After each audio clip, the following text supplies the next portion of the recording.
अमित कुमार, किशोर कुमार या बहारदार गायकाचे चिरंजीव, त्यांचा 3 जुलै हा वाढदिवस.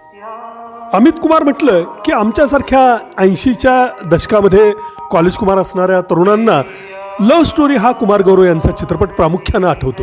यातली गाणी अतिशय गाजली होती आणि अमित कुमार यांना त्यासाठी फिल्मफेअरही मिळाला होता. त्याचप्रमाणे मग तेरी कसम किंवा मग इतरही अनेक कलाकारांसाठी त्यांनी गाणी गायली.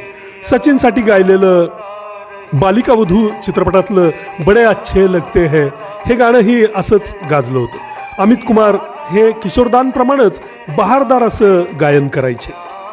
1994च्या नंतर मात्र बर्मन यांच्या मृत्यूनंतर त्यांनी संगीतामध्ये काही दर्जा राहिलेला नसल्याचं कारण देत गायन काहीसं थांबवलं आणि ऑर्केस्ट्रामध्ये गायन करायलाच जास्त भर दिला.